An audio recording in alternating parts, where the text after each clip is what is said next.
কে আছে? বামপন্থীরা এবং ডিওয়াইএফআই ছাড়া 26,000 চাকরি বলুন, আরজি কর বলুন, আনিস খান বলুন, পরিযায়ী শ্রমিক বলুন, 100 দিনের কাজ বলুন, বিজেপির যুব মোর্চার একটা আন্দোলন দেখান তো, তৃণমূলের যুব সংগঠনের একটা আন্দোলন দেখান তো, একটা আন্দোলন, একটা দেওয়াল লিখন দেখান তো, যে পশ্চিমবঙ্গের 100 দিনের কাজকে 200 দিন করতে হবে বলে তৃণমূলের যুব সংগঠন বা বিজেপি যুব সংগঠন একটা কথা বলেছে কোথাও? তাহলে যুব সংগঠন বলতে বামপন্থী যুব সংগঠন, ডিওয়াইএফআই এবং ছাত্র সংগঠন এসএফআই ছাড়া কে আছে রাস্তায়, যারা কলেজের ভোট থেকে শুরু করে পরিযায়ী শ্রমিকদের তাদের রাজ্যে ফেরানোর জন্য একটা কথা উচ্চারণ করেছে? এসএফআই ডিওয়াইএফআই ছাড়া। লড়াই তো এসএফআই ডিওয়াইএফআই করছে, আর তো কেউ করেনি লড়াই। ডিওয়াইএফআই পশ্চিমবঙ্গ রাজ্য শাখার 20তম সম্মেলনকে কেন্দ্র করে 9 জুন সংগঠনের 57তম প্রতিষ্ঠা দিবসে শুরু হলো বিশেষ কর্মসূচি কাজ ও সম্প্রীতির যাত্রা। এই যাত্রা উত্তর দিনাজপুর জেলার রায়গঞ্জ থেকে শুরু হয়ে আগামী 12 জুন বহরমপুরে শেষ হবে। এই যাত্রার মূল দাবিগুলির মধ্যে রয়েছে রাজ্যের যুব সমাজের জন্য স্থায়ী ও সুনিশ্চিত কর্মসংস্থান, অর্থসামাজিক ইনসাফ এবং সাম্প্রদায়িক সম্প্রীতি রক্ষা করা। সংগঠনের নেতৃত্ব মনে করেছেন সমাজতন্ত্রের আদর্শে এই দাবিগুলির ভিত্তিতেই একটি নতুন দিশা তৈরি করা সম্ভব। ডিওয়াইএফআই রাজ্য সভাপতি মীনাক্ষী মুখার্জি যাত্রার সূচনায় বলেন, এই যাত্রা শুধুমাত্র পদক্ষেপ নয়, এটি একটি বার্তা। আমরা যুব সমাজের পক্ষ থেকে স্পষ্ট করে জানাতে চাই, স্থায়ী কাজ চাই, ইনসাফ চাই, সমাজতন্ত্রের লক্ষ্যে ঐক্যবদ্ধ আন্দোলনই জয় আমাদের নিশ্চিত। পদযাত্রা বিভিন্ন জেলা থেকে যোগ দিচ্ছেন হাজার হাজার যুবক যুবতী। যাত্রাপথে জনসভা, সংস্কৃতি পরিবেশনা, বিক্ষোভ কর্মসূচির মাধ্যমে সরকারের কাছে দাবিপত্র তুলে ধরা হচ্ছে। নেতৃত্বের মতে এই কর্মসূচি যুব সমাজের মধ্যে নতুন আশার সঞ্চার করবে এবং বিকল্প রাজনৈতিক আদর্শের দিশা দেখাবে।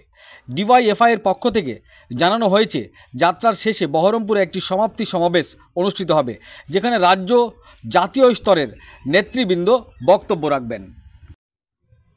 সংবাদ মাধ্যমের সামনে কি বলেছেন ডিওয়াইএফআই নেত্রী মীনাক্ষী মুখার্জি শোনাবো আপনাদের। এই ভিডিওটি যারা দেখছেন চ্যানেলটি লাইক করবেন, শেয়ার করবেন আর সাবস্ক্রাইব করবেন। আই লাভ মাই ইন্ডিয়া, মেরা ভারত মহান। 20 মিনিট বলেছি, আপনারা কথা বলছিলেন, শোনেননি আমাদের। 19তম রাজ্য সম্মেলনের জায়গা থেকে 20তম রাজ্য সম্মেলনের জায়গা পর্যন্ত সম্প্রীতি এবং স্থায়ী কাজের দাবিতে ডিওয়াইএফআই একটি যাত্রা প্রস্তুত করেছে। যে যাত্রার মূল উদ্দেশ্য হলো পশ্চিমবঙ্গের স্থায়ী কাজের ব্যবস্থা সরকারকে করতে এবং সম্প্রীতিকে বজায় রাখা। 10 দিন পেরিয়ে গেল, চোপড়ার যে নাবালক রবীন্দ্রনগরে যার উপরে অত্যাচার হয়েছে তার এখন সন্ধান পাওয়া যাচ্ছে, কি বলবেন? আনিস খান এতদিন আগে খুন হয়ে গেল, তার বিচার, আরজি করের বিচার, বগটুইয়ের মামলা,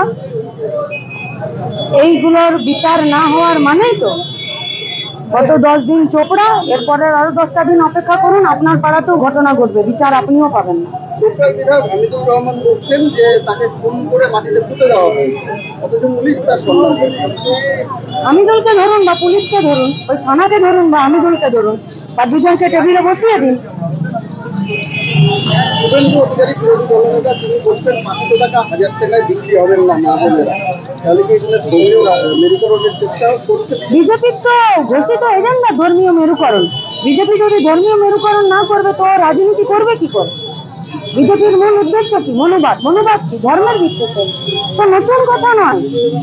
বিজেপি পার্টিটা ধর্মের মেরুকরণ করার জন্যই পার্টিটা তৈরি হয়েছে। যে পার্টিটা ধর্মের মেরুকরণ করার জন্য এবং ধর্মীয় একটি দেশ তৈরি করার জন্য তৈরি হয়েছে, তার আবার নতুন করে বলতে হবে নাকি যে এই কথায় ধর্মীয় মেরুকরণ প্রমাণিত হলো না, ওই কথায় প্রমাণিত হলো? বিজেপি তৈরি হয়েছে, আরএসএস এর রাজনৈতিক সংগঠন বিজেপি। এই বিজেপির মূল কথা হলো হিন্দু ধর্মের একটি রাষ্ট্রকে পরিণত করা, তার মানেই তো ধর্মীয় মেরুকরণ, নতুন কথা নয়। অমিত শাহ বলছেন এবারে 26-এ তামিলনাড়ু এবং বাংলা দখল করবে। পশ্চিমবঙ্গের 100 দিনের কাজটা কি হবে আগে সেটা বলুন। অমিত শাহ দেশের স্বরাষ্ট্রমন্ত্রী, তো পশ্চিমবঙ্গের 100 দিনের কাজটা বন্ধ আছে। কটা তৃণমূলের নেতাকে জেলে ভরলেন অমিত শাহ, শুভেন্দু আর সুকান্ত? কটা? পশ্চিমবঙ্গের রাষ্ট্রায়ত্ত মানে কেন্দ্রীয় সরকারের দেখরেখে যে কারখানাগুলো চলছিল, কলিয়ারিগুলো চলছিল, অমিত শাহ সেইগুলোকে খোলার জন্য কোনো ব্যবস্থা করলেন? তাহলে কাজের বিষয়ে কথা নেই, 100 দিনের কাজের বিষয়ে কথা নেই, পশ্চিমবঙ্গে 100 দিনের কাজটা বন্ধ রেখে দিয়েছে সেই বিষয়ে কথা নেই, শুধুমাত্র গদিকে দখল করার জন্য তাদের যত চিন্তা।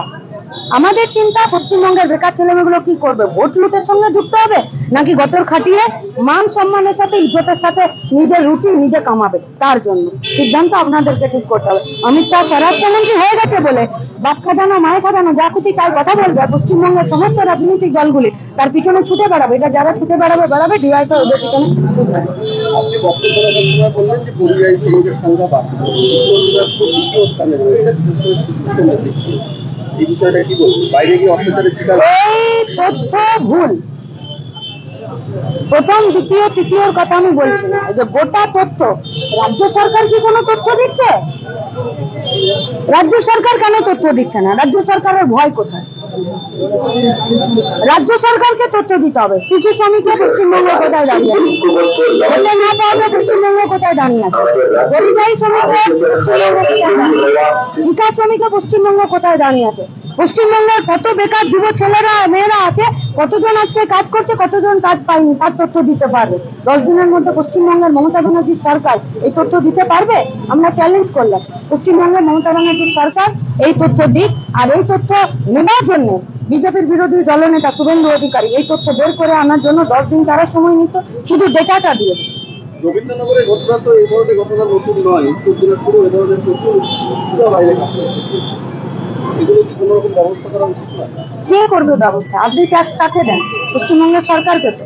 ভোট কাকে দিয়েছেন? তাকেই দিয়েছেন। সে হারুক বা জিতুক, যারা জিতেছে তারা আপনার আমার দুজনেরই জনপ্রতিনিধি। তো ট্যাক্সের পয়সা নিয়ে তারা যদি পাশ ফিরে ঘুমায়, আপনার আমাকে রাস্তায় দাঁড়াতে হবে।